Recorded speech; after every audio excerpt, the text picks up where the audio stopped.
조선 사상사 대관 첫머리에 아주 중대하게 제기하시는 문제가 근대성 문제 아니에요. 서양의 근대주의하고도 관련이 있지만은 아까도 말씀하셨듯이 우리 지금 근대 한국이 완전히 그게 주류를 이루고 있잖아요. 근대주의가. 그렇죠. 전에 그러니까 동학이 사실은 그것과 다른 길을 제시했는데 그러면서도 미정척사 같은 그런 완고한 입장은 아닌 세계를 제시했는데 동학 농민혁명 패배 이후로는 완전히 개화파와 척사파가 양자구도만 남다 보니까 그야말로 시운에 비춰서 게임이 안 되잖아. 그러다가 이제 나라가 망하니까 척사파는 완전히 근거를 잃고 그 후로는 이 근대주의 일변도가 된 것 같아요. 우리 사회가. 제가 그런데 그 근대라는 개념 자체가 필요 없다라고 말씀하시면 조금 지나치지 않나. 말하자면 근대로 오는 5단계 역사관이 있잖아요. 그거는 사실은 막스도 그렇게 공식화한 적이 없는 그야말로 속류 막스주의적인 사관이니까 그거는 뭐 문제가 안 되고 그 다음에 근대성에 대한 온갖 논의들은 대부분이 이게 좀 헛된 논의들이 많은 것 같아요. 각자 지가 생각하는 거 좋은 걸 다 근대성이라고 그러니까. 그러나 근대라는 역사적인 실체는 그 서양에서 먼저 자본주의가 발달되면서 지금 전 세계를 휩쓸고 있는 이 현실, 그러니까 전근대를 완전히 무시한다든가 전근대를 그 5단계 발전론에 의해서 보는 거는 문제지만 지금 우리가 닥쳐서 살고 있는 이 근대라는 세계는 인정을 하고 그런 개념의 근대는 인정을 하고 여기에 우리가 어떻게 대응을 하고 이걸 넘어설 것인가 거기에 초점을 맞춰야 되지 않나 그런 생각. 그러니까 그런 얘기는 뭐 하나의 그냥 불교식으로 말하면 하나의 언어적 방편으로서의 근대라는 거는 뭐 아무렇게나 설정을 해도 되죠. 예. 근데 이 근대 모더니티라고 하는 거예요. 그러니까 근대라고 그러면 근대적 인간이 모이고 근대적 제도가 모이고 우리가 근대적으로 산다는 게 뭐냐. 이런 문제에 들어가면은 필연적으로 그것은 이제 이성주의, 서양의 이성주의와 관련이 되고 그 이성주의라는 건 데카르트 이래서 쭉 내려오면 과학 이성이고 그것의 결론은 사실은 자본주의 구조란 말이죠. 그러니까 근대성을 아무리 어떤 방식으로 얘기해도 그것은 그 말을 하는 동시에 서양이 모든 우위를 점해버립니다. 그렇게 되면은 우리는 근대성 논의에 있어서는 항상 디펜드를 해야 되고 그 근대에 대한 반성을 촉구하게 되고 근데 그러기 때문에 이제 정근대라는 말도 생겨나고 그러기 때문에 역사에 대한 비하도 생겨나고 이렇기 때문에 근대라는 말이 사실 알고 보면 너무도 저열하고 우리에겐 나는 한맺힌 언어예요. 그래서 이놈의 근대라는 걸 폭파시켜버리지 않는 한 우리 이 동양의 그러니까 우리 고유의 고조선으로부터 내려오는 우리 사유가 살아날 수 없다. 난 이게 20대 아주 그냥 뼈저리게 투쟁했던 문제입니다. 제가. 선생님이 한 10여 년 되셨을까요? 그 독기학설 속에서 이제 어떻게 보면 이제 저희 같은 그 한국사 쪽에 그 100년간의 병폐를 사실은 독기학설이 그냥 격파를 한 거죠. 그러니까 근현대사 연구에서 제일 저희들이 맹점이 뭐였냐면 해방 직후에 한국사학의 과제는 식민사학의 극복이었죠. 그럼 그 핵심적 내용은 뭐 우리에게 자본주의 맹아가 있었냐, 그래서 이제 그 맹아가 뭐 실학파에서 나온다 해가지고 개화파하고 이제 실학파의 뭐 연관성 이런 걸 추구하고 하는 연구들이 많았는데 결국은 그게 이제 서구적 틀, 또 그 서구적 틀도 사실 제대로 받아들인 게 아니라 일본을 통해서 굴절된 잘못된 근대주의 이걸 가지고 저희가 사실은 60년대 민족주의 사학을 연구해오고 그래가지고 이제 불필요한 뭐 실학 논쟁도 일어나고 그랬는데, 그러니까 이런 어떻게 보면 외제적 잣대로서 이제 우리 국학이나 한국학을 하는 시대는 끝났고, 내재적인 우리 스스로 어떤 자생적인 이런 잣대를 통해서, 주체적인 잣대를 통해서 어떻게 보면 이제 격파된 새로운 근대랄까요? 이제 제가 이해하는 저 백라평 선생님의 근대는 지금 우리의 삶이랄까 지구를 장악하고 있는 이 자본주의 체제라고 하는 자체가 근대 아니냐. 그건 이제 거부할 수 없는 문제니까 그건 저도 도울 선생님도 인정한다고 봐지는데, 아무튼 그 30년대 국학운동 정인보 선생님의 그 이래로 어떤 서구의 틀, 일본의 틀에 의해서 이렇게 인식되어 왔던 이 근대주의 한국어, 이거는 격파돼야 된다. 네. 그런 취지의 말씀이 주로 핵심이 아닐까 근데 있습니다. 나는요, 우리가 근대주의를 제대로 폭발을 못하고 있는 중요한 이유는 우리가 근대를 얘기할 때 우리말의 근대를 중심으로 생각하지는 않고 서양의 모더니티라는 걸 가지고 개념에 가지고 얘기를 해요. 예, 그렇습니다. 근데 서양 언어가 우리보다 나은 점도 있고 못한 점도 있지만은 이 점의 하나는 굉장히 그 미개한 언어고 저개발된 언어입니다. 왜냐하면 우리말에는 근대 있고 근대성 있고 다르잖아요. 근대와 근대성이 다르잖아요. 예. 또 근대와 현대가 다릅니다.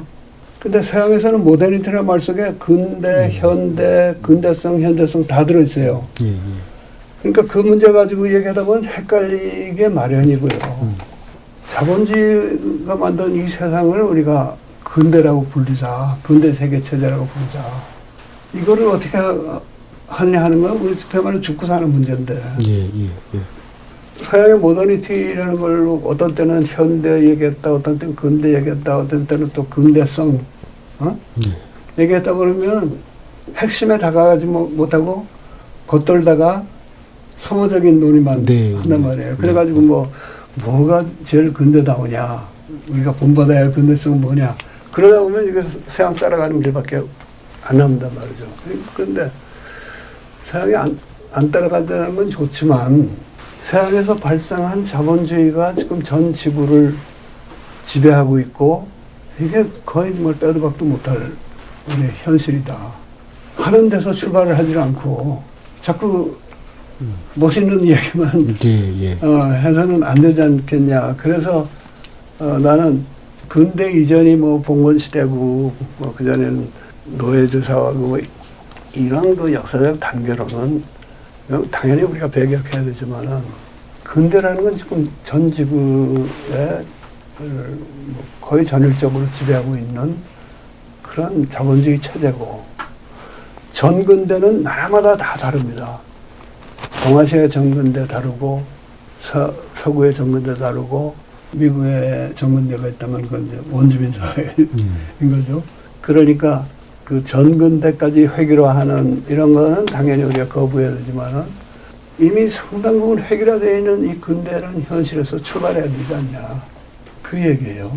그러니까 그 방편적인 언어의 방편으로서는 근대라는 말을 안 쓰고 말하기가 어려울 정도로 모든 것이 근대라는 개념이 우리 삶 속에 들어와 있으므로 뭐 그거를 놓고 논의하자는 말씀은 방편적으로 수긍할 수 있으나 지금 선생님께서 예를 들면은 그 하이데거의 존재를 말씀하신다면은 하이데거가 존재자를 존재자로서의 이 세계 인식이라는 걸 비판하는 가장 근본적인 것도 그 사람의 그 테크놀로지에 논의하고 그게 물리는 겁니다. 그러니까 소위 말해서 우리가 말한 과학이성이라든가 그런 모든 오늘날 테크놀로지가 이 과학기술이 가져온 인류 문명의 변화, 그 구조 속에서 사실은 자이엔드적인 모든 것을 도구화시키고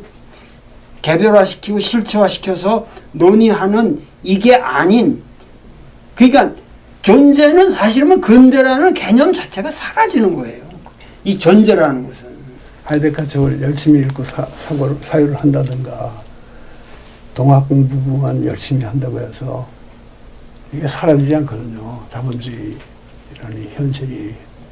그래서 나는 이제 근대의 한편으로 적응하면서 근대를 극복해 나가는 소위 이중 과제, 동시적인 두 개의 이중 과제 그 일을 했는데 어쨌든 하이데가의 기술 시대론도 이제 저는 좀 해석이 다릅니다. 여기 이 책의 제2장에서 거의 다릅니다만 그이는 지금 이 근대 기술의 폭력이나 뭐 이거에 대해서 굉장히 신랄하지만은 사실은 기술도 진리를 드러내고 존재를 드러내는 하나의 방편이라고 봐요.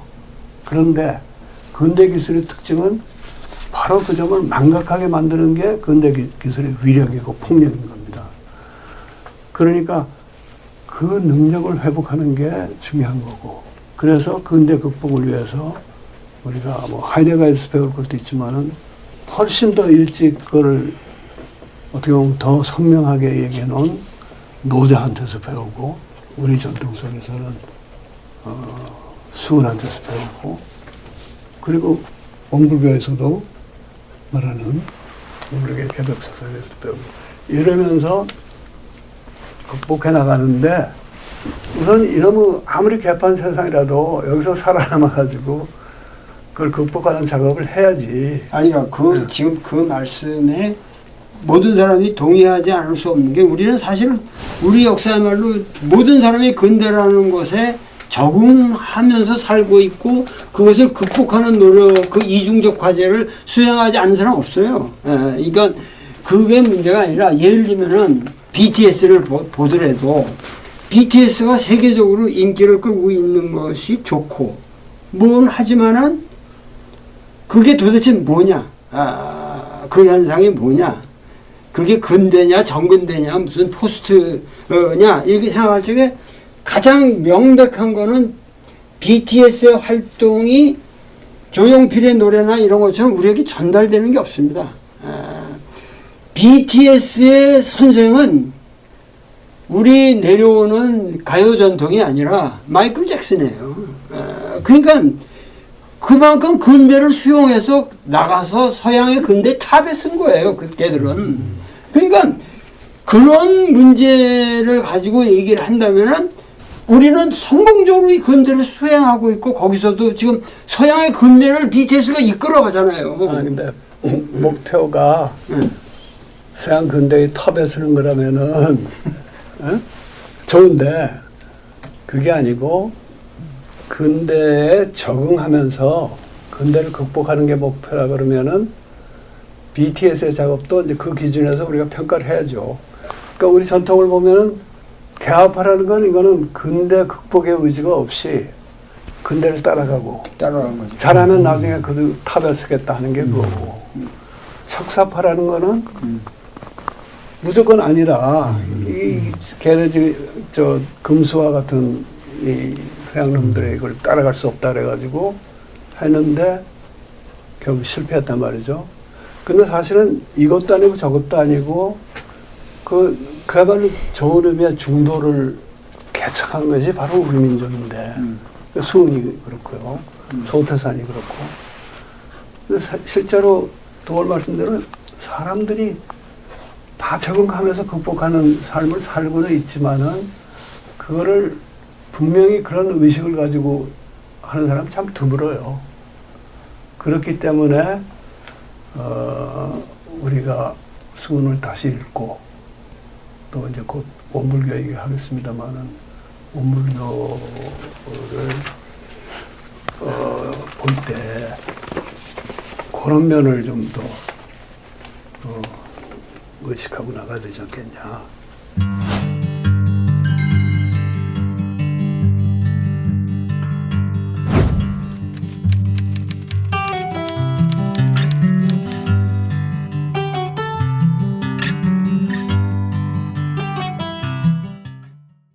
뭐 지금까지 우리가 동학 얘기를 많이 했고 또 앞으로 더 할 겁니다만은 20세기에 이제 그 동학을 계승하는 종교들 있잖아요.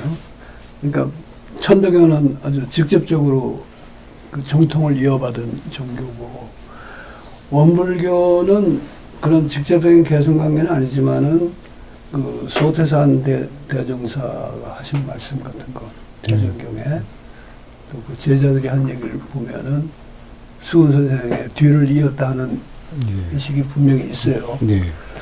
근데 저는 천도교 얘기보다 천도교의 중요한 경전 같은 건 뭐 이미 동경대전 그 얘기 많이 들어왔고 하니까 오늘날 사회적 존재감이랄까 이런 차원에서 보면은 원불교가 훨씬 좀 더 큽니다. 그래서 원불교 이야기를 좀 해볼까 해요. 또 이거는 우리 저 학사님에 대한 배려입니다. 아, 예, 감사합니다.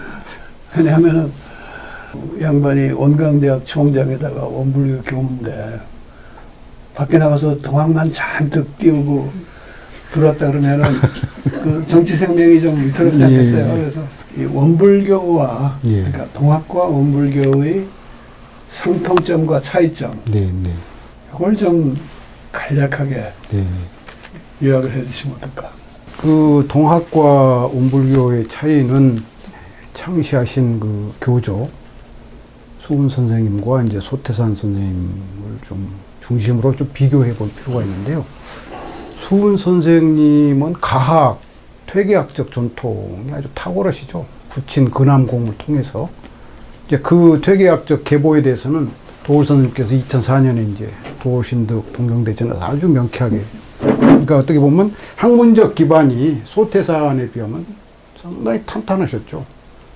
근데 이제 이대 해월 선생은 좀 또 평민이랄까 큰 학문적 기반은 없는 그런 특징이 있는 반면에 원불교 경우는 이제 그 교조 소태산 선생님은 농민의 아들이죠.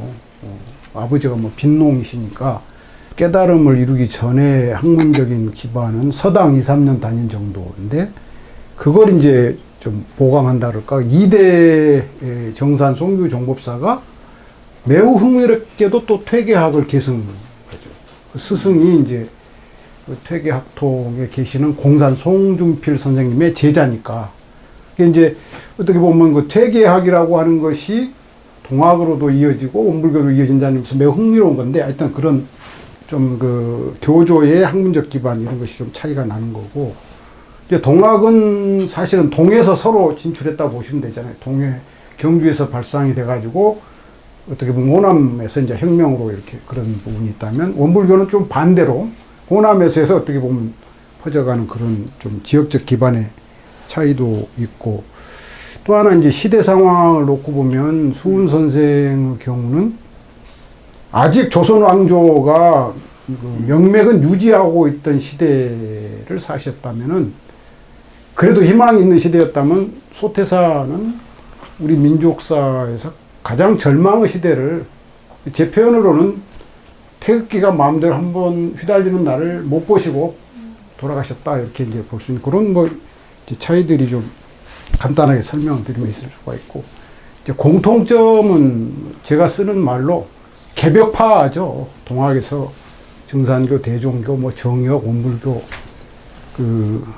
땅적인 거, 민중적인 데서부터 올라온 어떤 새로운 세계를 열려고 하는 그런 개벽파라는 전통에서 그리고 또 개벽 사상을 뭐 다 공통적으로 강조를 하고 계시고 또 흥미로운 거는 저는 이제 제 식으로 해석할 때 왜 근우회가 한국 여성 평등 사상이랄까 양성 평등의 핵심 단체가 되냐 그게 아니다. 동학에 이미 수은 선생에 의해서 두 노비 한 사람은 수양딸 한 사람은 며느리 삼았던 그런 전통 그리고 1889년에 내칙 내수도문을 선포해서 여성 수도자 앞으로 오는 시대는 여자들 가운데 도통하는 사람이 많이 나올 거라는 이런 명백한 전통이 있고 원불교 같은 경우도 이제 그 정식 출범하기 직전에 이제 남녀 권리등위를 선언하는 그게 이제 오늘날 그 똑같은 최고의결교에 남자 여자가 참여하는 이런 식으로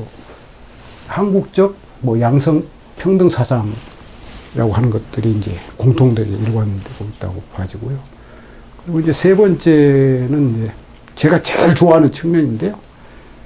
뭐 동학 원불교는 아래로부터의 사상이죠. 아래로부터의 학문, 아래로부터 운동. 이제 도울 선생님 말씀하신 그 민적인 거, 땅적인 거. 이게 이제 아마 조선 후기 한말 교학 일제 강점기에 우리 한반도 역사에서 터닝 포인트가 아닌가. 역사의 객체로 취급당해왔던 민초들이 이제 역사의 주체로 자각하면서 깨어나기 시작하는 거. 그것이 이제 동학에서 원불교로 일관된다고 봐지고요. 그다음에 이제 사상적 기반을 놓고 보면 유불선 삼교 합일 사상이 바탕에 깔린다라고 다 얘기하죠. 종교학적인 접근이라든지 철학적 접근에서 동학이나 원불교를 얘기할 때 그 사상적 기반에 전통의 어떤 계승과 극복의 바탕에 유불선 삼교 합일 사상이 깔려 있고 거기에 플러스 알파가 하나가 더 있죠. 서학, 서양 문명에 대한 수용과 이해라고 하는 것이 동학이나 원불교가 공통된 그런. 마지막으로 제가 이제 그 공통점으로서는 역시 이 개벽의 기점이랄까, 개벽의 출발을 조선 땅에서, 한반도에서부터 시작을 강조하는. 그게 이제 역사학에서는 동학을 원시적, 초기적 내셔널리즘의 원형이다 이런 표현도 하는데, 아국 운수 먼저 한다라는 말씀을 수훈 선생님이 명확히 영담유사에 밝히고 있고, 소태산 선생의 경우는 그 일제강점기 엄혹한 시절에 금강이 현색이 아니 조선이 갱조선한다. 그리고 조선은 비록 식민지 지배하에 있지만 어변성룡이 되어간다. 이런 표현들을 통해서 이 한반도 땅을 기점으로 토대를 해서 어떤 개벽을 추구하려고 했다는 이런 이제 공통점이 좀 있지 않을까 생각합니다. 평하세요. 이 역시 수훈과 소태산의 가장 큰 차이점은 좀 솔직하게 얘기를 하면은 사실은 수훈은 진짜 자기 이론을 만든 사람이에요. 창조한 사람이고 진짜 크리에이터죠. 그러니까 수훈은 아까 우리가 얘기했듯이 그야말로 서학의 모든 문제점과 아주 맞대결을 했고, 그러니까 굉장히 그 이념적인 스트러글이 아주 철저했고 아주 치열했던 대사상가죠, 수훈은. 그런데 반해서 소태산이라는 분은 그런 스타일의 창조적인 사상가는 아니에요. 어떤 의미에서 소박하게, 그러니까 내가 이게 아니라고 해서 폄하하는 게 아니라 영광에 그 조용한 시골에서 자기 나름대로 뭐 그렇게 대단한 이론적인 무슨 자극을 받을 기회도 없었고, 그런데 거기서 자기가 그 자각을 해가는 그 과정이 이 자극받은 범위가 수훈하고는 비교가 안 된다는 거죠. 그런데 소태산이라는 사람은 그 위대한 것이 뭐냐면은 그 수훈은 그런 이론 정립 과정에서 3년을 보내고 죽은 사람이에요. 그러나 소태산은 그거를 실제로 그 작은 깨달음이지만 공동체 운동으로서 그 인간세를 개혁하는 하나의 구체적인 사례를 만든 사람이죠. 그러니까는 이 성격이 전혀 다르다고 생각해요. 되게 뭐 누구를 계승하고 뭐하고 어쩌고 그러는데 그거 사실 애매하게들 얘기하거든. 그 정직하게 얘기를 못하고. 근데 사실 소태산이 무슨 대단한 사상가도 아니고, 내가 보기에 이 사람이 진실한 사람이고 자기 그 의문이 드는 거를 가지고 고민하다가 결국은 그 젊은 나이에 또 깨달았다. 그런데 그 깨달음을 이 소태산의 경우는 곧바로 가장 가까운 사람들부터 공동체를 만들어서 구체적으로 삶을 개선하고 정관평을 개간하고 그 암울한 시절에 이 세상 이런 거 생각하지 말고 이런 거부터 우리가 해나가자. 이것이 사실 오늘날 뭐 많은 시민운동도 있고 뭐 아까 달이라는 사람도 민주주의는 결국 그 플루럴 뭐 이런 플루럴리즘 가지고 얘기한다고 그러지만은 결국은 그 원불교의 위대함이라는 거는 그런 구체적인 공동체 운동을 통해서 인간이 살아가야 할 길을 보여줬다는 거죠. 그러니까는 여성들이 그렇게 대접 못 받던 그 시대에 여기 들어와서 같이 그 공동체에 참여해서 저기 하면 뭐 고젓하게 제복도 있고 교육도 받고 이런 것이 사실 그 옛날 그 정년님들 얘기 들어보면 자기 삶에서는 그 이상의 감격이 없었다는 거예요. 지금은 오히려 그 세상 수준에 비해서 교학대학 가는 게 좀 낮게 들어가는 거예요. 그 당시는 정년화가 된다는 거는 어마어마한 기쁨과 삶의 그 생명력을 얻는 건데 사실은 원불교는 그런 태생적인 성격을 갖고 있고 아까 말씀했듯이 사실은 수호는 어마어마한 사상가였고 뭐 문장가였고 이랬지만은 이 소태산의 모습은 나는 그 소박한 그 소박미에 있는데 이걸 자꾸만 훅가시 한다는 거예요.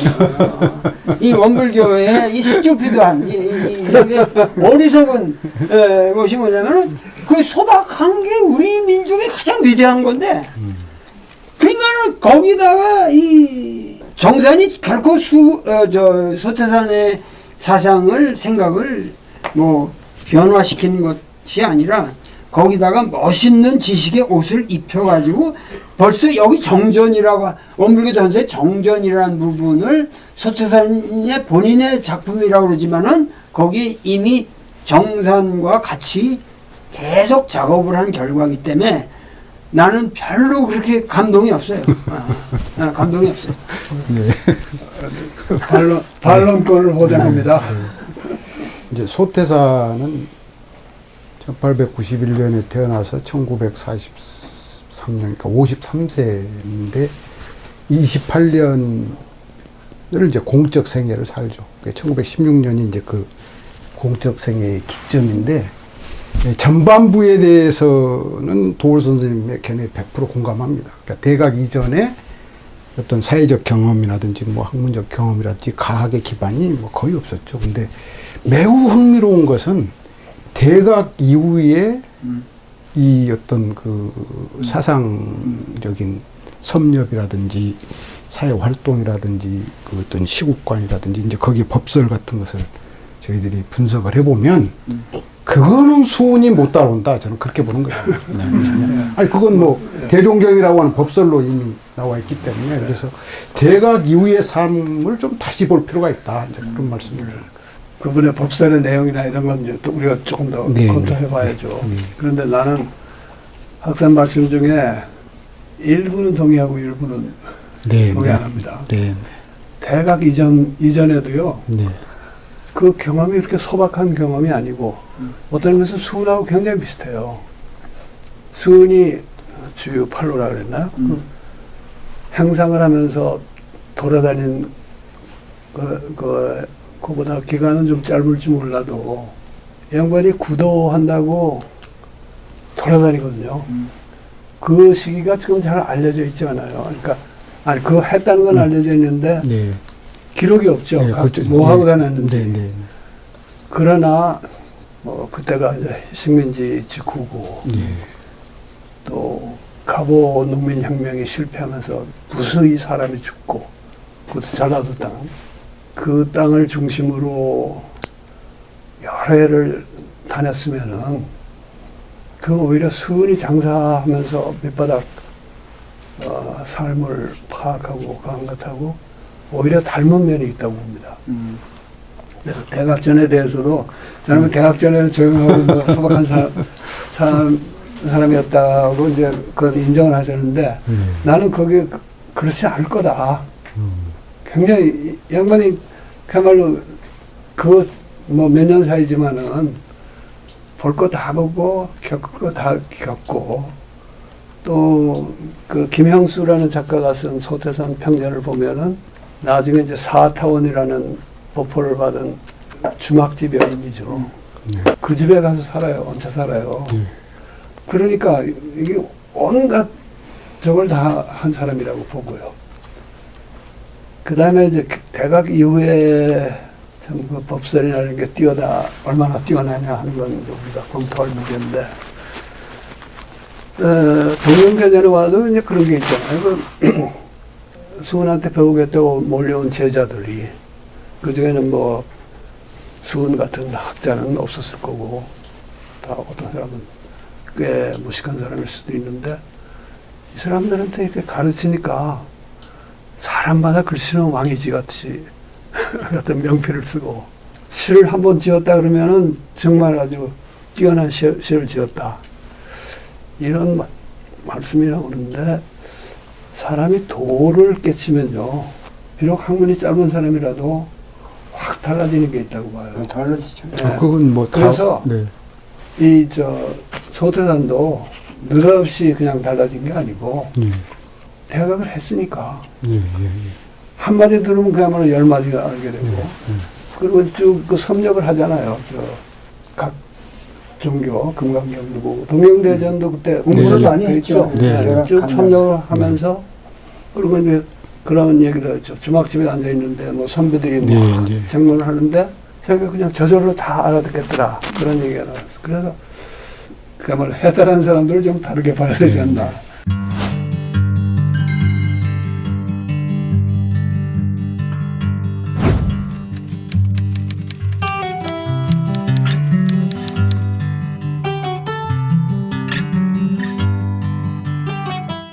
사상적으로 말하면요. 나는 사실 원불교 안에서 지금 우리 참 박연철 교무님이나 소설 빼고는 동학을 공부를 안 해요. 동학을 몰라요. 그렇습니다.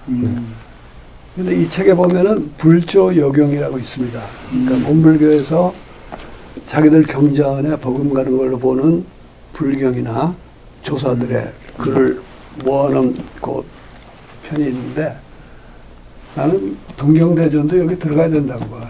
예. 동명대전 들어가야죠. 예, 들어가야 된다고 보는데 원불교 개교표가 그거 아닙니까? 물질이 개벽되니 정신을 개박하자.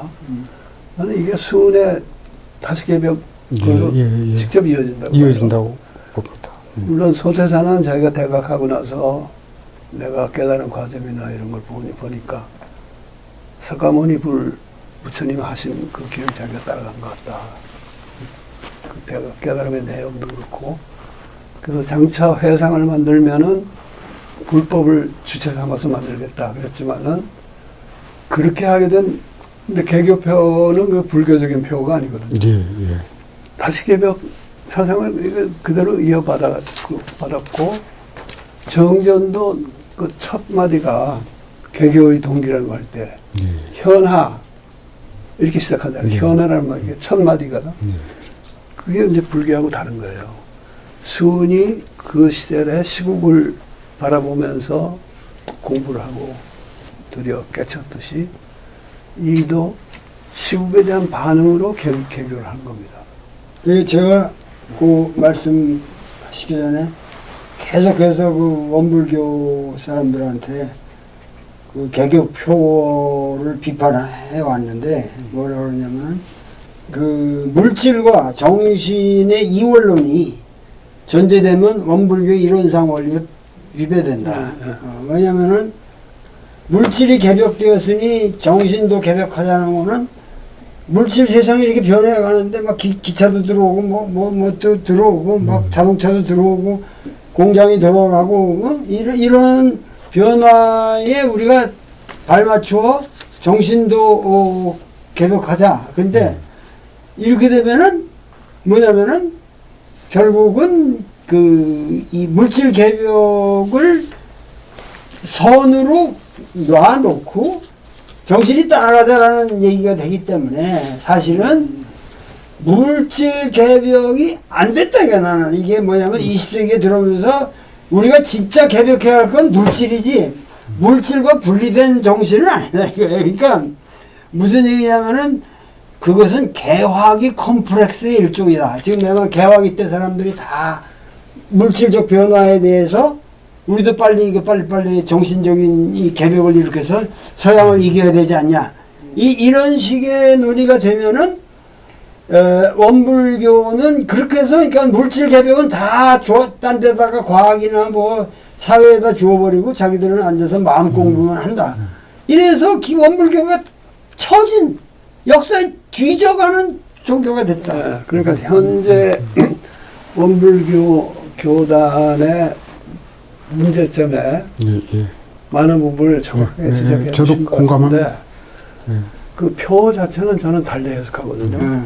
첫째는 물질이 개벽되니 정신을 개벽하자라는 건데 정신 개벽이라는 건 뭐 석가모니 때부터 쭉 그 하던 그런 깨달음의 공부지만은 이 양반은 물질 개벽되니까 이걸 뒤따라가자는 게 아니고 물질이 개벽되면서 우리 잘못하면 다 망하게 됐으니까 여기에 상응하는 정신 개벽을 하자 하는 거니까 그런 점에서 내가 이제 수훈 선생이 다시 개벽을 하고 통한다 이렇게 얘기한 거고요. 하이데거의 존재. 네, 근데 같은 물질과 정신의 그 이분법이라는 거는 아마 우물관에서도 그렇게 해석하는 분들이 많이 있을 거예요. 근데 그것은 바로 이 개탄하시는 20세기의 이 근대 개념에 오염된 용법이고 소태사는 그렇지가 않죠. 그 정신이라는 게 물질에 반대되는 실체가 아니에요.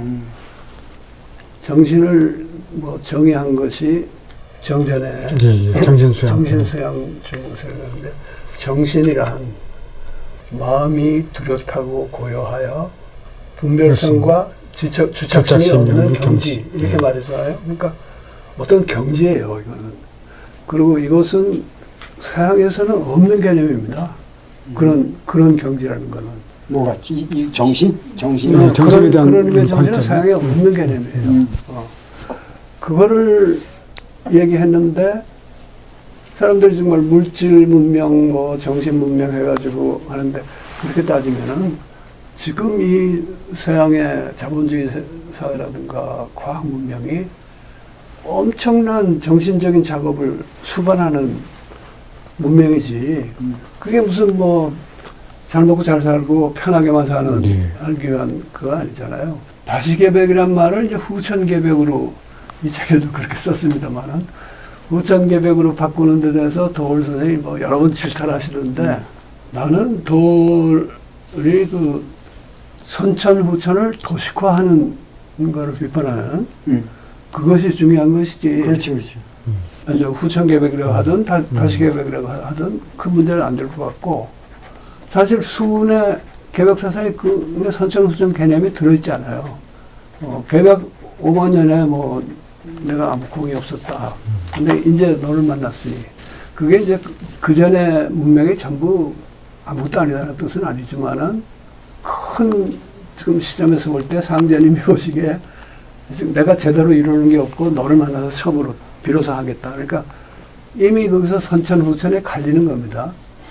그런데 이거를 이제 딱 선천후천이 두부 잡듯이 잘라져 가지고 어느 시점 지나면 선천이 저절로 후천이 된다.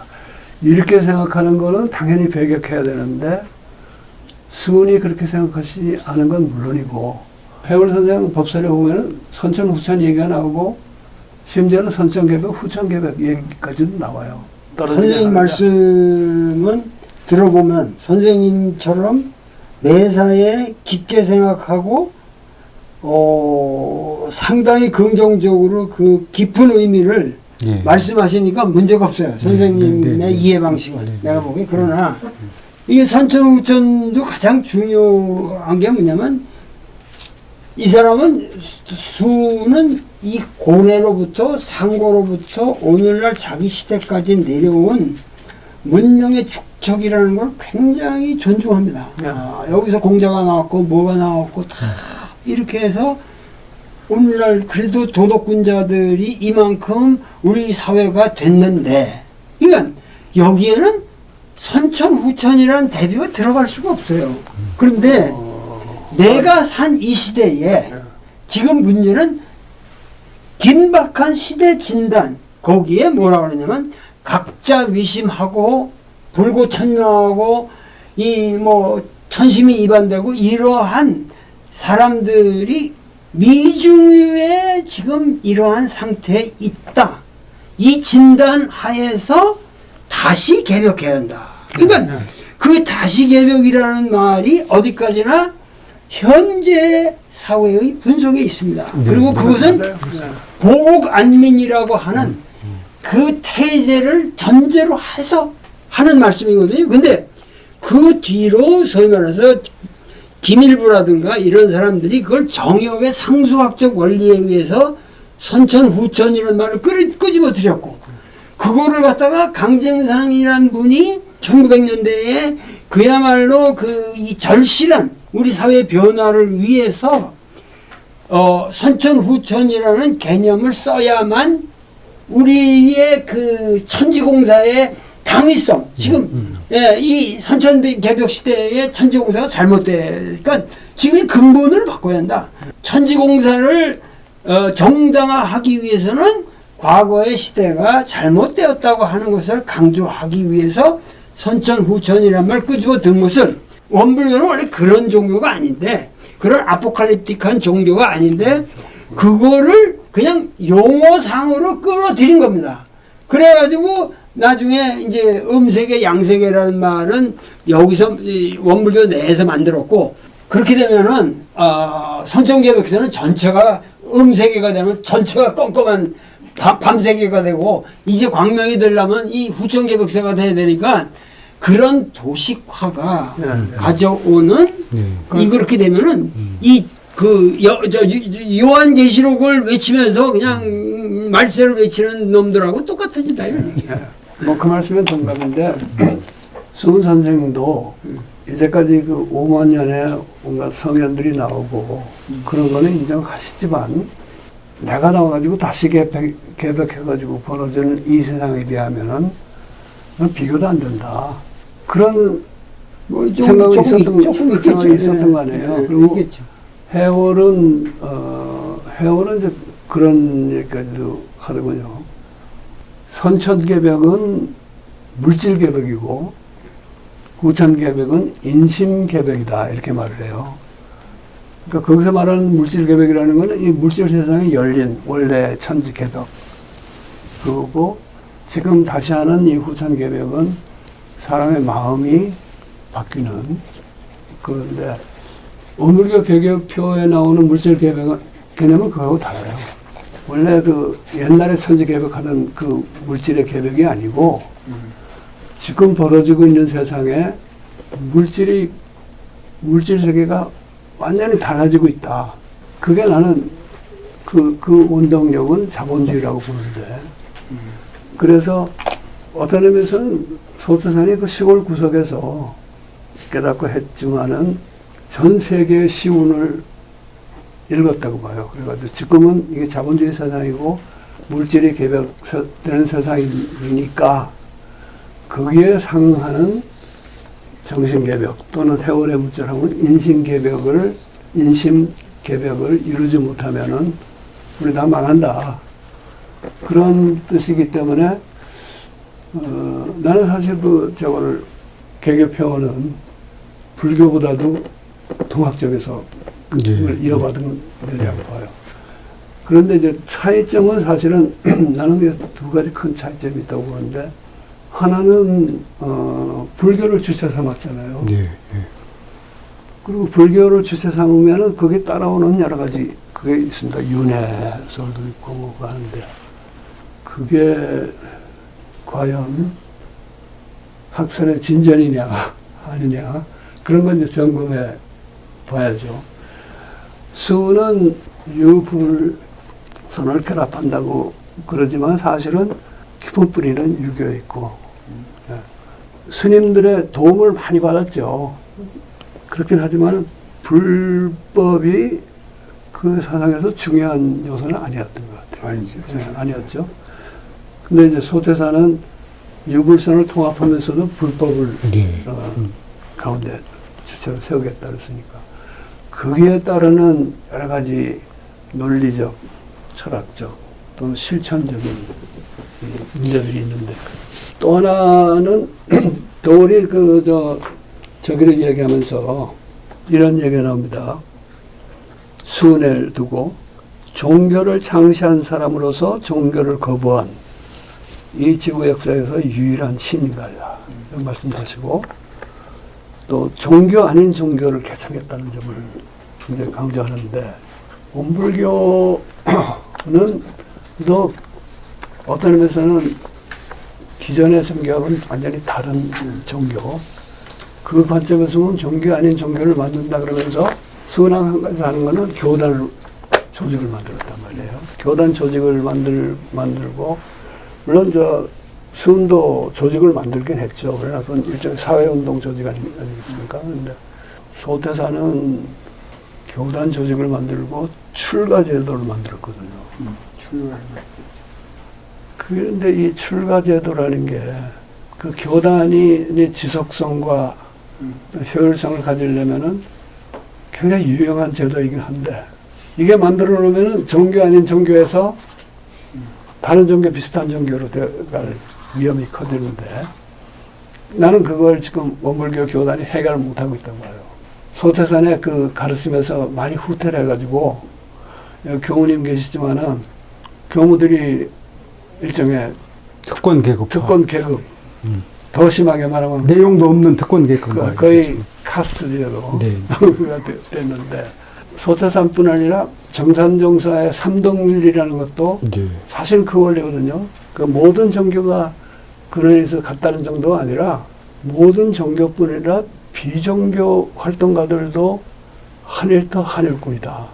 그러니까 원불교 안에서 출가의 특권을 인정 안 하는 건 물론이고 원불교와 다른 종교의 차이도 결국은 이런 진리에 누가 더 충실히 복무하느냐를 가지고 경쟁을 해야지 원불교가 더 좋은 종교다 이렇게 처음부터 그런 게 없고 심지어는 비종교인도 한일터 한일꾼이라 그랬으니까 네, 예.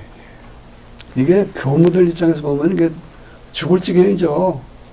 교단에서 이제 참 낮은 노임으로 봉사를 하고 여성들은 그야말로 시집도 안 가고 정녀로 살면서 헌신을 하는데 아무 특권이 없고 출가하고 재가하고 동등하고 오직 법 위의 차이만 인정한다. 일어났으니까. 교무들이 굉장히 굉장한 딜레마인데요. 저희들이 원불교학과에서 이렇게 수학할 때 스승님, 법사님들이 원불교의 가르침, 소태산의 가르침을 제대로 거의 이제 한 90% 이상 실천을 하려면 견성하지 않으면 안 된다 이 말씀은 귀에 따갑게 깨쳐야 된다는 말씀이죠. 또 이제 다른 편으로 출가의가 돼야 된다. 그러니까 이제 간단히 말하면 자기 상을 벗어 던질 수 있는 경지까지 가야 된다 이런 말씀을 무수히 들었던 것 같습니다. 그러니까 아마 원불교 전문 교역자들의 조발심 또 평생 살아가는 영원한 화두 그게 이제 못 넘으니까 이런 현상이 오는 것이 아니냐 이런 생각이 들죠.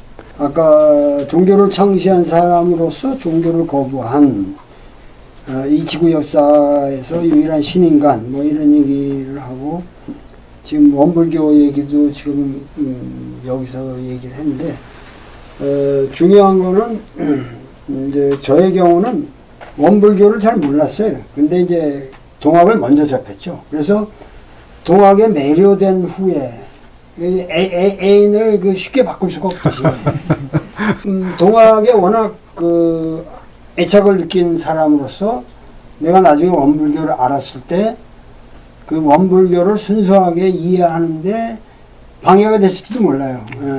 그러나 제가 원광대학을 가게 되면서 이제 원불교를 내가 이해를 해야겠다.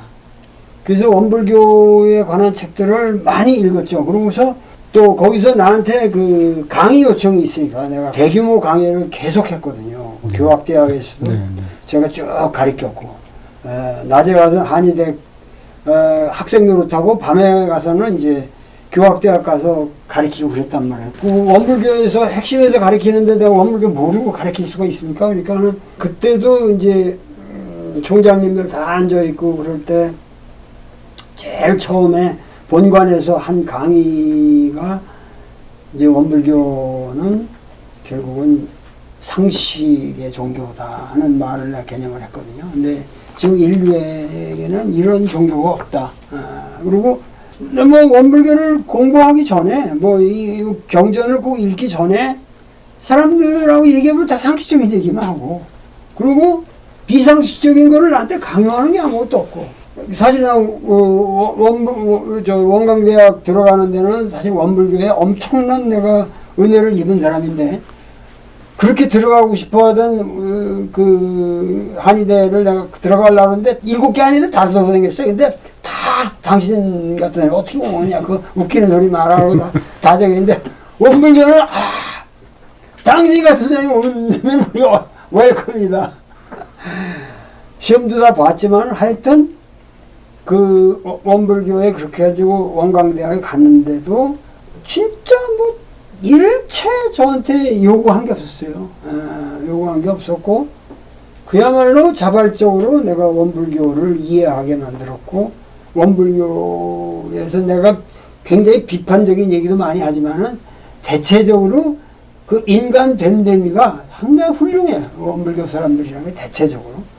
그러니까는 그런 의미에서 아까 말씀했듯이 그 동학이 가지고 있는 아주 철저한 그 커먼센스적인 그 어떠한 그 바탕, 그야말로 이 커먼센스라는 거는 하이데커가 말하는 존재라는 면에서 이해가 돼야 되겠지만은 그거를 이은 것은 역시 원불교다. 그런데 반해서 난 증산도도 상당히 훌륭하게 봅니다. 이게 난 과거에 그런 거에 대해서 다 이게 편견을 가지고 있었는데, 종교적인 연구를 제가 상당히 이렇게 내가 그런 데 들어가면 빠지니까 거부를 했었는데, 증산도도 사실은 들어가서 보면은 당시에 그렇게 어렵던 그 동학, 그러니까 결국은 이 동학의 그 피 흘린 민중들의 참상을 소태산이든 이 강정산이든 거기서 깨달은 거거든요. 강정산은 더 직접적으로 그 피 흘리는 현장들을 자기가 보면서 거기 들어가서 나도 같이 죽느냐 마느냐 이런 고민하는 데에서 깨달은 사람들이거든요. 그러나 그 강정산의 경우는 상당히 이제 그 상제라고 하는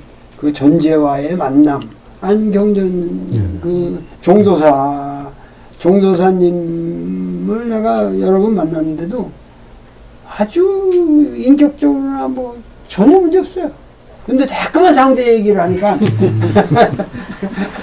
조금 그런 방식이 아닌 방식으로 그걸 그냥 단순한 심볼리즘으로 돌리시면 어떻겠냐. 난 이제 그렇게 얘기를 하는데, 하여튼 우리나라의 이 20세기의 모든 이 사상적 흐름이 아무리 우리가 그 어려운 서양 철학을 그렇게 공부를 했어도 실제로 우리 삶을 지배한 것들은 이 개벽 종교들이었다는 거죠. 예. 이게 중요한 겁니다. 그렇죠. 예.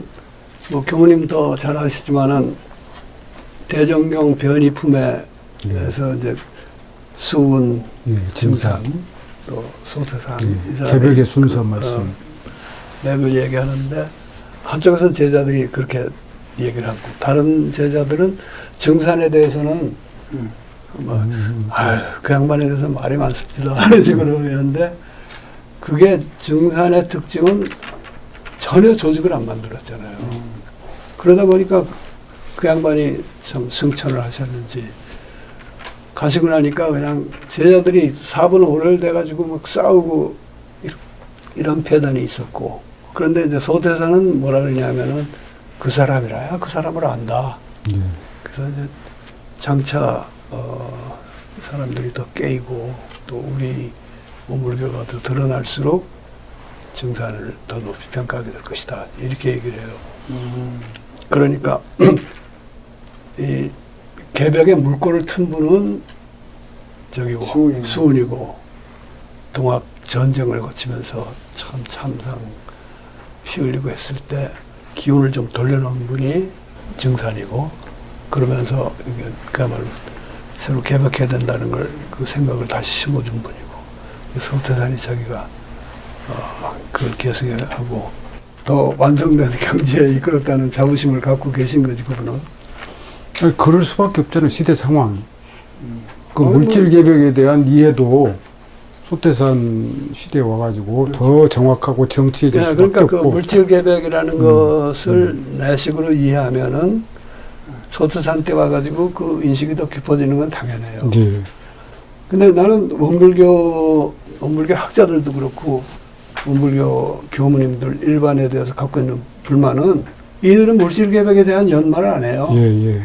물질 그 개벽 아까 그 일종의 화두로 잡고 물질 개벽이 뭔가 하는 걸 막 궁굴리면서 그러니까 거기에 대응할 수 있는 정신 개벽을 해야겠다 이렇게 하는 게 아니라 물질 개벽은 그냥 네. 근사한 말로 띄워놓고 정신 개벽만 하자 그러니까 이게 아까 비판하신 대로 그냥 뭐 수양 공부나 하고 일종의 이원론 예, 식으로 예. 정신물질을 나누는 그렇게, 거라든지 그렇게 되는 동도서기론적으로 이걸 또 나누는 그거에 대해서 사실은 이제 도울 선생님도 80년대부터 아주 통렬하게 비판하셨고 실제 이제 원불교학을 제가 점검을 해보니까 지금까지의 거의 90% 이상의 연구자들이 그런 이분법적 도식에 빠져 있는 것 같아요. 근데 지금 원불교학 연구자들은 좀 뛰어넘고 있는 것 같습니다. 그러니까 그건 좀 극복되지 않을까. 그러니까 앞으로 원불교는 원래 내가 아까 얘기한 것도 뭐냐면 출발부터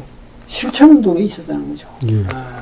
그 대각을 사회운동으로 만들었고 거기에 그 정말 프레타르키아가 그야말로 프레토스가 그 다중이 참여해서 그걸 만들어 갔는데 결국은 원불교가 지금 우리 사회 변화라든가 우리 사회가 지향해야 할 이러한 것에 대해서 심각하게 고민하고 사회적 메시지를 많이 내야 되고 네. 그리고 사회 운동을 그래도 그 종교의 힘을 가지고 과거와 달리 종교가 사회 운동을 아주 정말 정밀하게 해나갈 수 있는 환경이 되었는데도 불구하고 원불교마저 그냥 마음 공부하면은 그야말로 불교의 아류밖에 되지 않나. 예, 예. 나는 불교와 원불교의 가장 큰 차이는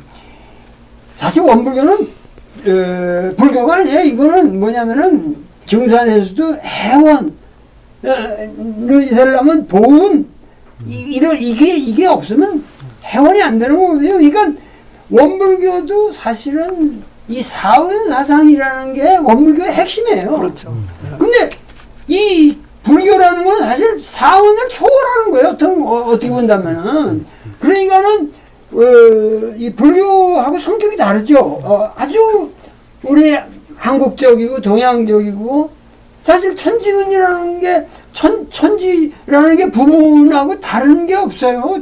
하늘과 땅이고 우리 부모고 이 사이에 생겨난 모든 생명체라는 게 동포은이니까 사실 이 세 가지 은혜라는 것이 사실 인간 존재를 규정하는 하나의 은혜고 문명 세계로 가면 법률이라는 이 개념이 나오니까 그래서 이게 사은사상이 이게 되었는데 이건 아주 우리 토착적인 세계관을 아주 소박하게 나는 그렇기 때문에 이 원불교의 사은사상은 정말 위대하다고 보거든요. 거기에 생각하면 생각할수록 깊이 있는 사고예요. 근데 이런 거는 그 뭐 부모, 천지, 동포 이런 말이 나오니까 그냥 시시하고 뭐 일원상에다가 뭐 이러면은 추상적이고 거룩하고 이게 해석의 여지가 많아가지고 자꾸만 착각한단 말이에요. 사은사상이 굉장하다는 말씀까지 이끌어냈으니까 오늘 이제 저기는 우리 박연철 교무님은 무사히 귀환할 것 같습니다. 안심하고 귀환하셔도 될 것 같아요.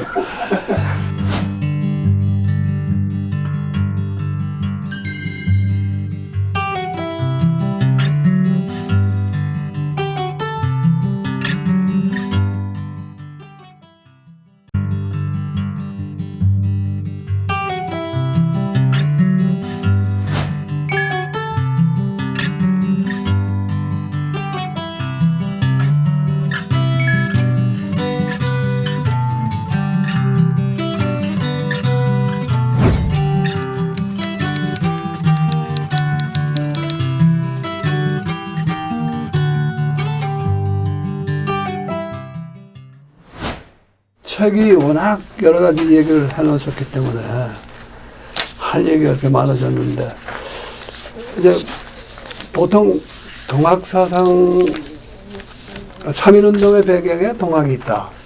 이건 대개 다 인정을 해요. 학자들도. 일부 기독교인들은 뭐 그렇게 높이 평가하고 자기들이 다 했다고 그런 사람도 있지만, 그리고 이 촛불혁명이라는 것이 100년 전에 3.1운동까지 이어진다. 이 정도는 대개 수긍을 하는데, 동학에서 여기까지 촛불혁명까지 연속성이 있다 그러면은, 야, 그건 뭐 너무 멀리 가는 거 아니냐. 동학을 너무 과대평가하는, 이렇게 생각하는 사람도 더러 있거든요. 이제 그런 것이 나올 거를 도어리 얘기 안 하셨는지, 그 개경지축이라는 서문에서 동학혁명은 지금도 진행 중이다. 이렇게 나왔단 말이에요. 그래서 정말 그 명제를 좀 우리가 좀 구체적으로 검증을 해보면 좋지 않겠나. 검증이라는 말보다 우리나라의 현대사, 20세기 역사에 대한 교육이 잘못된 거죠. 교육이 잘못돼가지고 동학에 대해서 민중이 모르니까. 그러니까 역사적 연속성이 그냥 동학혁명으로 끝난 것처럼 생각하는. 그러나 사실 그 이후에 모든 우리 민족의 사상적인 움직임이나 이 사회적인 운동이라든가 이런 것이 동학과 관련되지 않은 게 없거든요. 다 관련이 됐는데, 예를 들면은 이제 이 촛불혁명이라는 것 자체가 이전에, 여기도 얘기를 하지만은 이전에 민주화 운동 하고 상당히 차이가 있습니다. 촛불혁명이라는 건 과거에 그런 혁명운동이라든가 이런 것들은 대개 뭐냐면 대중이 있고 지도 세력이 있었거든요. 그러니까 그걸 우리가 보통 의식화라고 그랬죠. 그 지도 그 이념을 가지고 있는 지도자 그룹이 있고, 대중들을 거기서 의식화시키면서 그걸 운동으로 표출시킨다. 그런 식으로 그런 대중과 지도자 그룹이 항상 있었는데, 요번 우리 촛불이라고 하는 거는 그런 지도자가 없거든요. 그야말로 그 수평적인 플레타르키아 운동.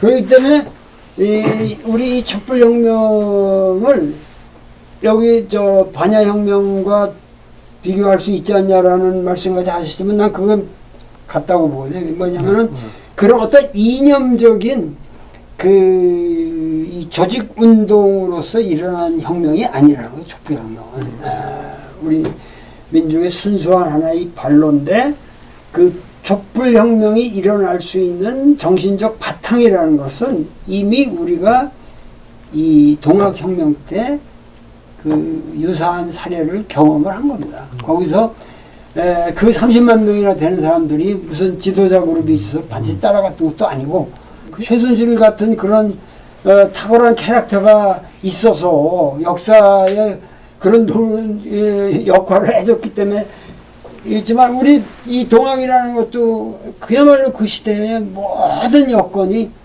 이제 그렇게 터질 수밖에 없었던 그걸로 갔는데, 아까 그 미국 헌법부터 얘기를 했지만은 사실 20세기에 우리 헌법이라고 하는 것을 깔고 있는 정신은 나는 기본이 동학이라고 봅니다. 그 헌법 전문에 3.1운동까지를 넣고 동학을 안 넣었어요. 이 사람들이 동학을 몰랐기 때문에, 그걸 쓴 사람들이. 그러기 때문에 요게 잘못된 거지, 그것은 교육으로서 앞으로 해결해야 할 문제고, 그리고 20세기를 통해서 동학 정신은 끊임없이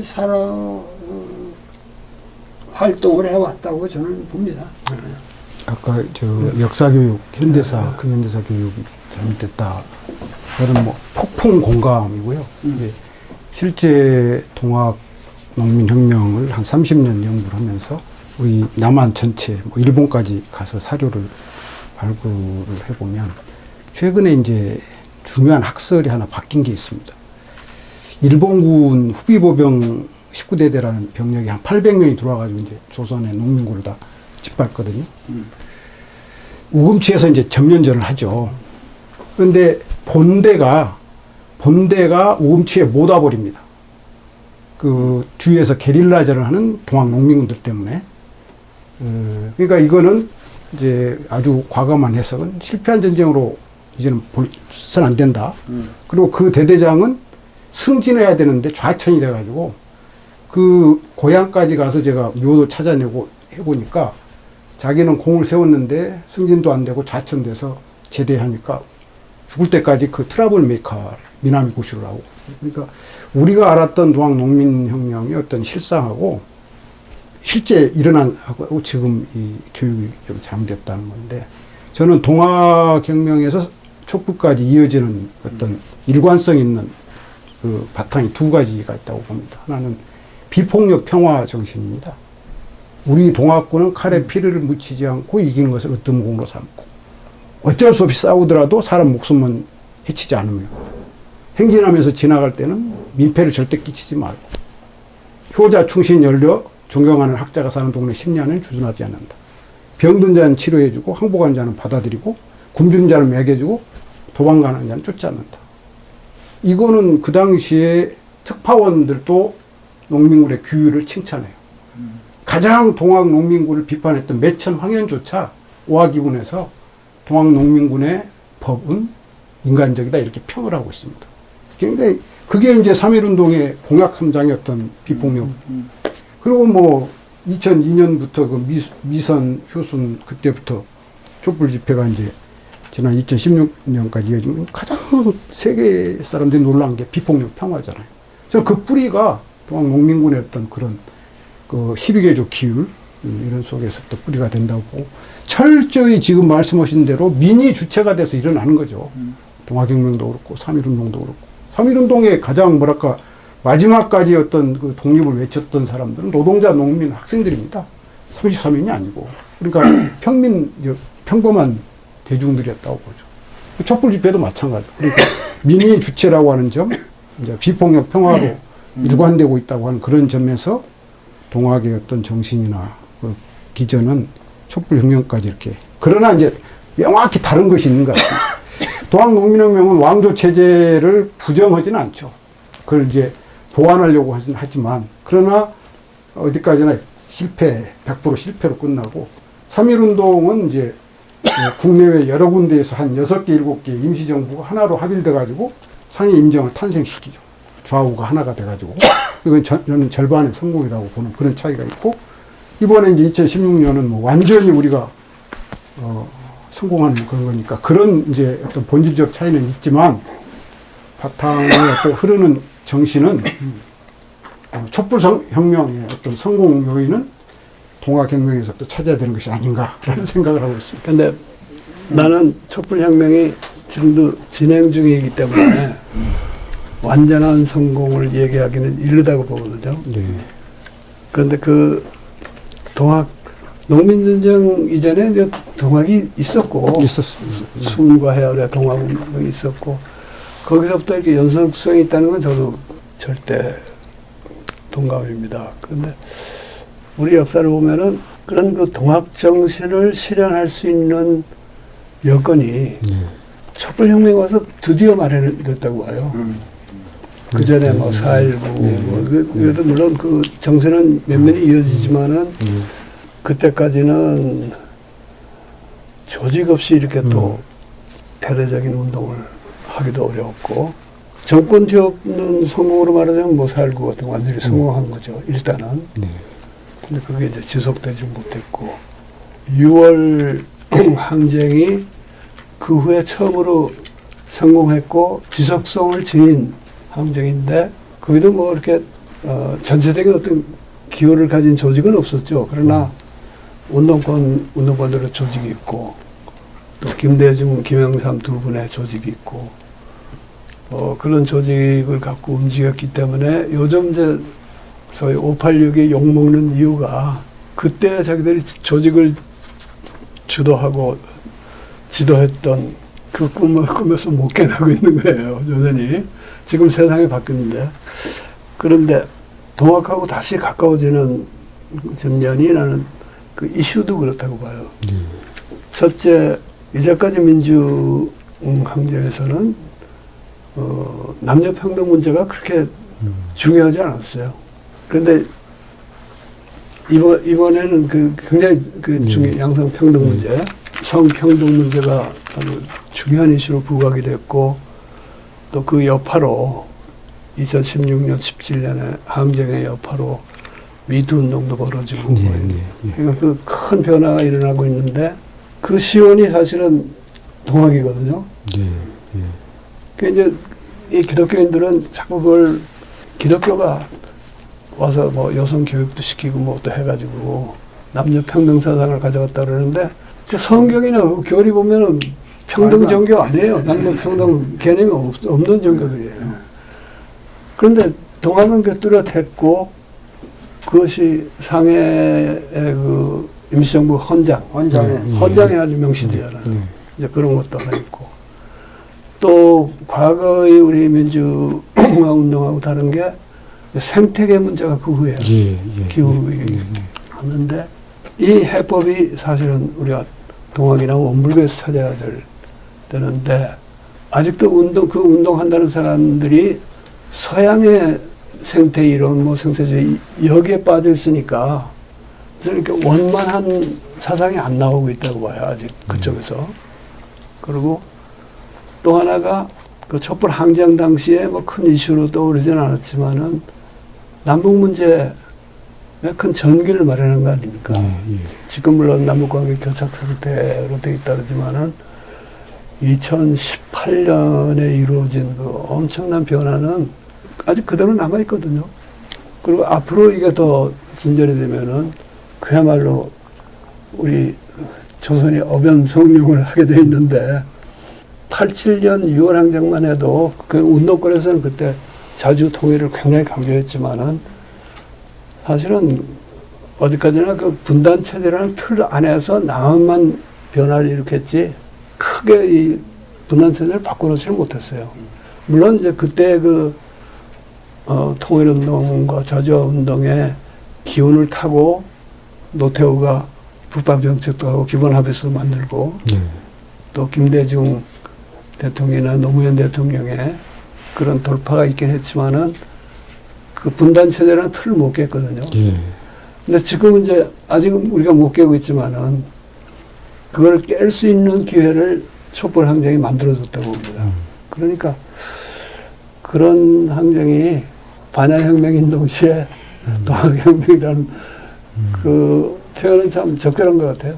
그 거시적으로 보면 저는 아까 근대 문제도 그랬지만은 근대라는 개념을 방편으로 해서 근대를 극복하는 것보다는 저는 레디컬하게 사상가니까 하나의 그런 개념 자체를 뭔가 좀 파기하고 새로운 그 원점을 삼아야 된다는 건데, 이 전체적으로 보면은 근대의 문제가 아니라 인류 역사를 선사시대부터 저게 하고 최근까지가 이게 왕정이라는 거예요. 왕정과 민주의 대결이라는 거예요. 이게 무슨 단계 발전이 아니고 그래서 거의 뭐 단군 이래 최근 구한말까지는 이게 왕정의 역사라는 거죠. 근데 이게 전 세계 똑같다는 거죠. 거기에 100~200년 차이가 있는 거 가지고 그 변화가 있는 게 아니고, 우리가 최소한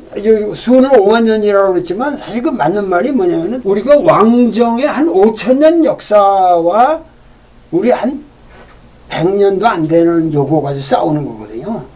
그러니까 이 이너시아, 이 관성 체계가 우리나라에서 뭐 개똥 같은 보수 세력도 뭐 그냥 아무 말이나 다 하고 다 할렐루야 만세 부르고 살아도 나 같은 사람이 정직한 책 하나 쓰면 완전히 그냥 고소당하고 죽을 지경이거든요. 그러니까는 우리가 이 거시を알아야 되죠. 뭐냐면 이 왕정의 이 물결이 오늘 전 세계를 아직도 덮고 있는 거예요. 네.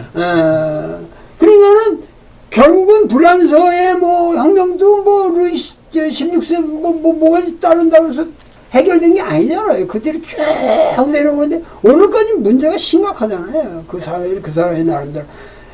그런데 비해서 우리는 그래도 빠르게 지금 진행하고 있고, 여기서 결국은 가장 결정타하는 동학이 거기서 이 거시적인 흐름을 세계사적인 원점을 우리 민족에게 선사했다는 거예요. 그리고 그것을 다시 한번 촛불혁명이 새로운 형태로 지금 21세기에 재확인해 주면서 우리 역사는 21세기에 진정으로 새로운 민주의 역사를 쓰지 않을 수 없게 되어 있는 포인트라는 거죠. 그러니까 이 포인트에 우리가 프라이드를 가지고 정확하게 매사에 우리가 우리 자주적인 역량을 가지고 지금 현실적으로는 아주 좌절과 셋백이 그냥 오죠. 계속 셋백이 오지만은 그러나 결국은 우리가 승리한다. 그런다면은 여기에 맞춰서 나는 개념도 포기할 건 다 포기하고 예. 그렇게 나가야 돼. 그 저기 해월이 후천 선우천 얘기하는 거라고 원불교에서 얘기하는 거의 공통점의 하나는 후천 시대가 시작되면서 세상이 더 어지러워진다고 그랬어요. 일단. 그리고 나는 그 해월 그 대목 보면서 좀 놀랐는데 그 당시에 이제 그 뭐 이제 가보년 이후에 근데 그게 아니고 일제 시민 그것도 아니고 앞으로 만국 병마가 여기 와서 다투는 큰 대단한 환란이 한 번 있을 것이다. 아니 그 혼란은 있는데 그게 다 물러간 후에야 그게 된다. 그 후에야 제대로 된 개벽 세상이 된다 그러는데 아직 완전히 물러가지 않았거든요. 긴 말이에요. 네, 근데 서천한 대종사도 비슷한 얘기를 하세요. 그때가 일제하에 그 어려운 시대인데 앞으로 돌아올 난세에 대비해서 뭐 너희들한테 이런 얘기를 해주겠다 하는 대목도 있고 있습니다. 또 앞으로 한 번 큰 전쟁을 치르겠지만은 그거만 넘기고 보면은 다시는 그런 전쟁 없을 것이다. 근데 그거 6.25 얘기 아니겠습니까? 그런 거 보면은 그러니까 선우천으로 딱 갈라지는 게 아니라 후천 시대가 시작되면서 이걸 원불교에서는 선우천 교역기라고 그러는데 중학기론식이라고 이게 한참 되면서 사람들이 더 고생할 거라고. 그게 말세라서 그래. 말세. 그걸 말세라고 그래. 그거를 그러면서는 일치하는 것 같아요. 근데 증산에서도 뭐냐면은 천지공사를 다시 하게 되는데 훌륭한 게 사실은 민중성을 강조하고 그리고 특별한 게 사실은 그 주체성이거든요. 그러니까는 세계 신들을 다 불러다가 결국 우리 주체적인 신 아래에다가 다 모아놓고 다시 교육시키겠다는 거예요. 그리고 정부를 신들의 정부를 다시 시작했다 하는 건데 이런 것들이 굉장히 황당하게 보이지만은 굉장히 주체적이란 말이에요. 그러니까 우리 조선 민중이 그 추구하는 그런 어떠한 갈망을 우리 철학하는 사람들이나 이런 사람들보다도 이런 종교적 형제들이 그걸 충족시켜 준 거예요. 그러니까는 사실 소태산은 굉장히 정말 그 통찰력 있는 분이고 영적인 분이지만은 이 상식적인 걸 강조했고 강증사는 상당히 그 영적인 자기의 영험스러운 능력을 마음껏 발휘한 사람 같고 그러면서 결국 21세기에 이 모든 종교가 그냥 단순히 민간 종교니 신흥 종교니 이런 개똥 같은 개념에서 벗어나서 우리 주체적인 종교로서 자리를 잡아야 된다는 거죠. 그러니까는 어떤 의미에서 우리에게 있어서 사실은 진짜 신흥 종교는 기독교예요. 그걸 그냥 생으로 늦게 들어와가지고 다 동학 흉내 낸 거예요. 사실은 그 동학 이전에 천주교가 조금 약간 기간이 있었지만 동학이 전파되는 거 보고 이 기독교도 전파되고 거기에 따라서 들어오는 거예요. 그리고 나서 전부 뭐냐면 사실은 기독교가 있는 게 아니라 사실은 교회가 있는 거거든. 그리고 교회는 전부가 선앙당이거든. 그리고 사실 우리나라에 기독교가 없어요. 선앙당만 있지. 유사종교죠. 지금 현 시국에 대해서 할 말이 많지만은 우리가 뭐 그런 지금 뭐 대선 후보 경쟁이 어떻게 되고 뭐 그런 얘기는 할 거 없고 지금 이 큰 흐름을 긍정적으로 보시고 그 핵심을 잡아주셔서 저는 우리는 그 정도로 얘기하면 됐다고 봅니다. 현 시국은. 그래서 대충 마무리해도 될 것 같은데 끝으로 이제 학사님 한 말씀 하시고 도울 선생도 또 추가하고 싶은 말. 저는 할 말 없습니다. 저는 다시 또 저 헌사로 마무리를 해야 할 것 같습니다. 오늘 이 자리를 가만히 생각을 해보니까 굉장히 흥미로운 몇 가지 요소들이 있습니다. 문사, 철. 네, 그러니까 그렇지. 함께 만났는데 모두 개벽파인 것 같고 역시 개벽파는 자기 개벽, 이웃 타자 개벽, 사회 개벽, 민족 문명의 개벽까지 이게 이제 개벽파의 특징이 아닌가. 이제 전통적인 표현을 빌린다면 이제 이사병행이죠. 공부와 이론과 실천을 병행하는 아마 그런 특징들이 저희들의 오늘 대담에서 묻어나지 않았을까 이런 생각이 들어지고 그런 점에서 또 하나는 이제 30년대 어르신이고 40년대 어르신이고 저는 이제 50년대 청년인데요. 뭐랄까 이렇게 선배 세대들이 정말 나와 이웃과 세상과 이 문명을 진지하게 고민하면서 어떻게 나아가야 할 것인가 그런 내용들을 오늘 조금이라도 이렇게 드러내고 보여드린 것 같아서 그냥 뭐랄까 이렇게 기본 의무는 다한 것이 아닌가 싶고요. 하여튼 앞으로 이런 대담이 좀 더 여러 차례 이루어졌으면 좋겠고 그러려면 반드시 3대에 걸쳐서 공을 쌓아야 되지 않을까 싶기도 하고 진짜 고맙습니다. 또 마지막으로 한 말씀 뭐 덧붙여. 무엇보다도 오늘 저는 저도 나이가 많습니다만은 우리 백 선생님께서 건강하게 네, 감사합니다. 오래 더 사셨으면 하는 게 간절한 소망이고 그리고 백 선생님은 꼭 이런 자리에서가 아니라 뭐 예를 들면 술자리 같은 데 편안하게 건강이 허락되신다면 강요는 안 하겠습니다만 단 한 잔이라도 마시면서 릴렉스 해가면서 저랑 대화를 나누면 좀 더 재미있지 않을까. 감사합니다. 제가 뭐 술을 많이는 못합니다만은 좋은 사람 만나면 술을 하니까. 우리 집에는 진짜 좋은 술이 있거든요. 그런 기회도 한번 뭐 가졌으면 좋겠고 오늘 우리 저담의 제목이 다시 동학을 찾아 오늘의 길을 묻다. 근데 그 제목에 상당히 부응을 한 것 같아요. 동학은 워낙 또 우리 교육이 잘못돼서 사람들이 모르고 있는데 이번에 참 도울 선생이 이런 역작을 내시는 걸 계기로 훨씬 더 많이 알려줬고 또 그 의미에 대해서 오늘 우리가 조금 더 우리 나름으로 깊이 있는 토론을 했다고 생각하고요. 촛불혁명은 사실 이게 뭐 특별한 공부가 필요한 게 아니고 바로 우리 시대의 사건인데 요즘 보면 촛불혁명 얘기하는 사람 별로 없습니다. 언론들도 보면은 촛불이 언제 있었다는 듯이 자기들 그냥 각자 얘기하고 있고 심지어는 촛불혁명의 거기에 이제 주도자는 없었지만은 관리를 한 시민단체들 있잖아요. 그 사람들도 보면은 촛불혁명 다 잊어버렸어요. 그런데 우리가 참 60대 이상의 늙은이들이 모여가지고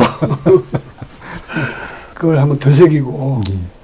또 그것이 동학으로부터 이어지는 우리의 아주 자랑스러운 전통이고 현재 진행 중인 혁명이다 하는 거에 적어도 우리 셋이 합의했다는 것만 해도 예.